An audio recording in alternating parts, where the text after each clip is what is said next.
you know there's a Super Bowl on? And if that's not your cup of tea, there's a puppy bowl and a cat bowl. And just to cover all the pets, there's even a fish bowl on National Geographic. And you're here. Thank you. We're here every Sunday night to praise God, to give thanks to God for God's goodness, to celebrate the light of hope that faith has given us.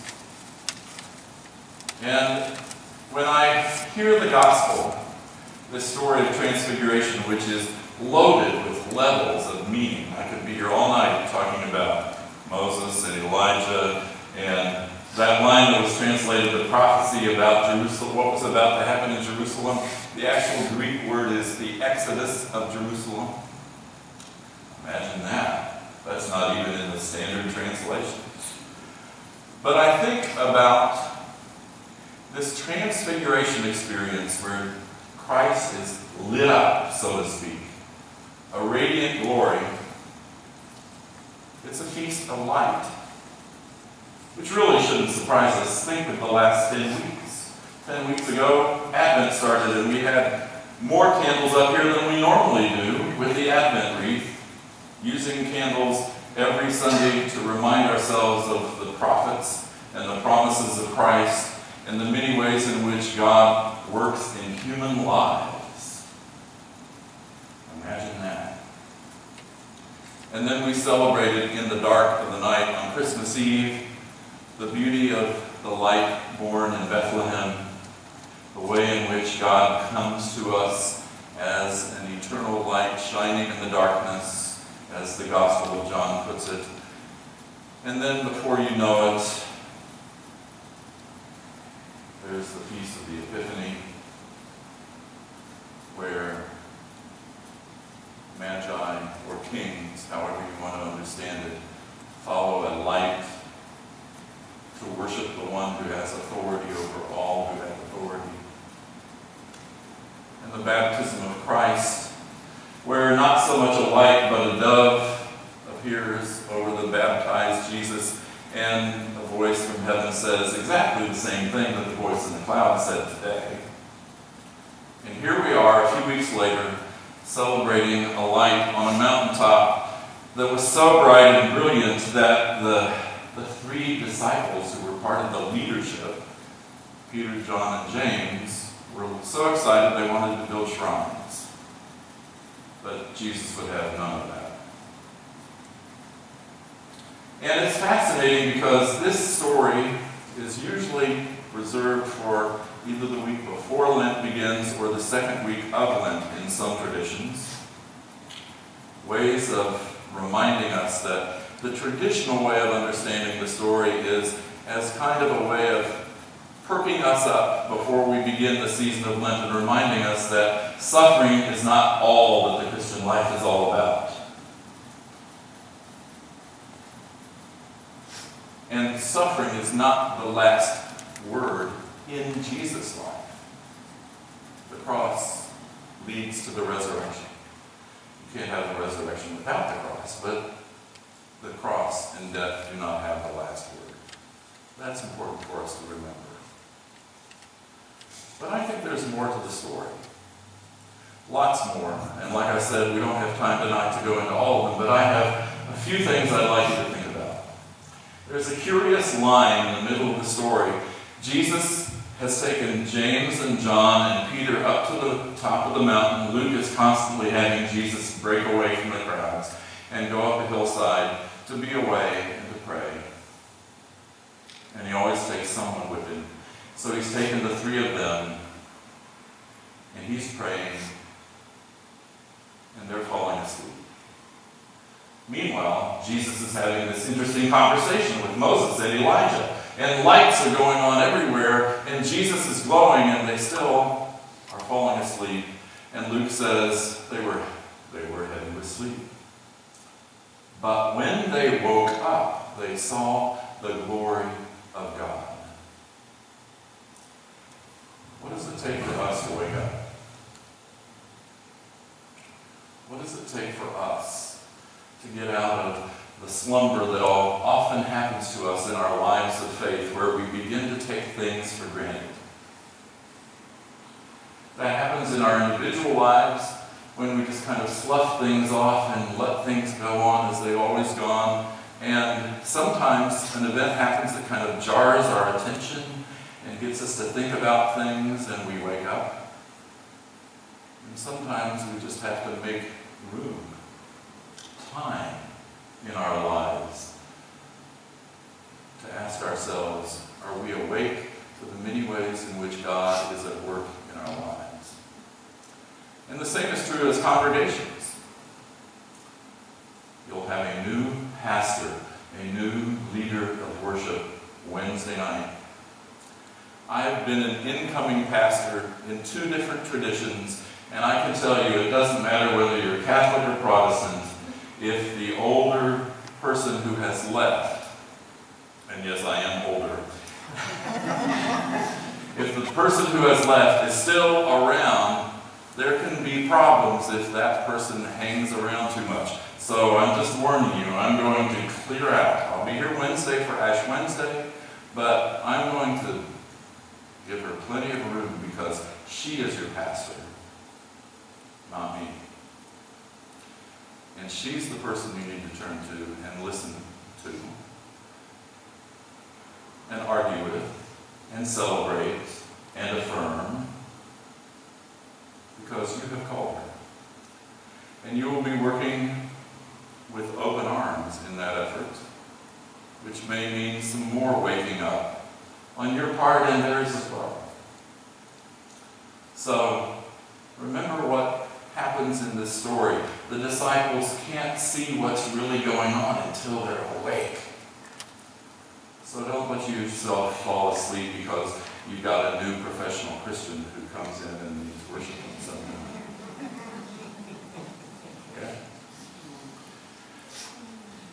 The second thing, every time this Sunday rolls around, I remember a trip to Romania years ago, right after I got out of seminary, and I was a pastor of a Presbyterian church, 2 of them actually, in Osage County, and one of my former professors called me up and said, I'm taking a bunch of people to Romania and Hungary, and we're going to visit the painted monasteries of eastern Romania, and will you come along with us? And I'm like, sure. And that was during the Iron Curtain days. So we had to deal with things like there were laws against church bells being rung, things like that. And we visited churches in Hungary and we visited churches in Romania, and in one of those painted monasteries, they're called painted monasteries because the outsides are painted. The walls of the monasteries become large icons. So we were in one of these painted monasteries, and one of the monks was leading us around. There were actually 2 or 3, and I was following one of them around with 2 or 3 other students. And he brought us to an icon of the Transfiguration that had been there 600 years. And because of the smoke of the incense, it had been smudged over and covered with a film from the smoke of the incense over the centuries, and someone had cleaned off the face of Christ so it shined through in gold. And he said something that I had never heard before, because when I grew up, when we got around to listening to the story of the Transfiguration, it was always, this is a historical event that happened in the life of Jesus. It happened way back then. It was to help the disciples get ready for the Passion, so that they would understand the resurrection. Okay, that's fine. But that's as far as it went. It's something that happened to Jesus 2,000 years ago.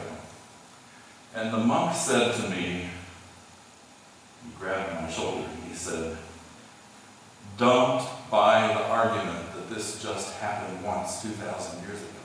Because everything that happens to Jesus happens to us. You will carry a cross. You will have your suffering and pain. You will have your joys and your delights. And God promises that you will be changed. You will be transfigured. You can be a person of light. I had never heard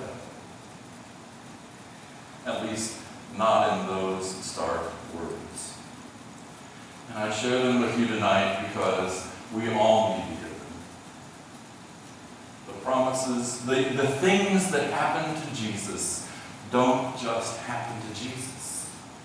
We tell the stories of Jesus because all those things happen to us. And if Jesus is transfigured and Jesus is changed by God's presence, there's a promise there for you and for me and for the person sitting next to you.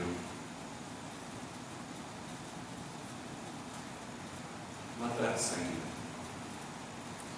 in. And in the days to come, as change happens in this congregation, let your light shine for one another and for the people in Open Arms and for the people in the neighborhood and the people in the communities that you and I are a part of, because in these dark times, they need the light.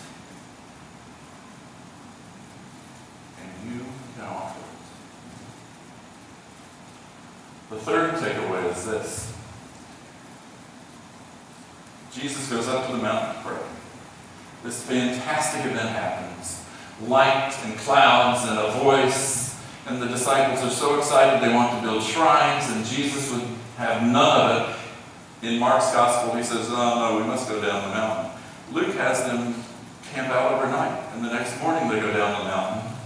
Doesn't matter. The point is, they don't stay at the mountaintop. Some of us may have had mountaintop experiences. All of us, I would guess, everyone in this room has had some experience in their life where they've glimpsed something of the goodness and mercy of God. But we can't stay at the mountaintop. And what happens? The very first thing when they come down the mountain, a boy with perhaps epilepsy, perhaps something else, is brought before Jesus, and he goes back to the work of healing a broken world.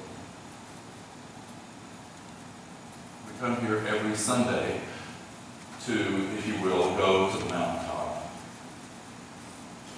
But outside these walls is a world in need of healing. Outside these walls is a society filled with distrust and hatred and fear and anxiety that needs the healing that you can bring. So I didn't warn Bill about this, but Bill, can you lead us in this little light of mine? This little light of mine, I'm gonna let it shine. This little light of mine, I'm gonna let it shine. This little light of mine, I'm gonna let it shine. Let it shine, let it shine, let it shine. Ooh, one more time. Sure. This little light of mine, I'm gonna let it shine. This little light of mine, I'm gonna let it shine. This little light of mine.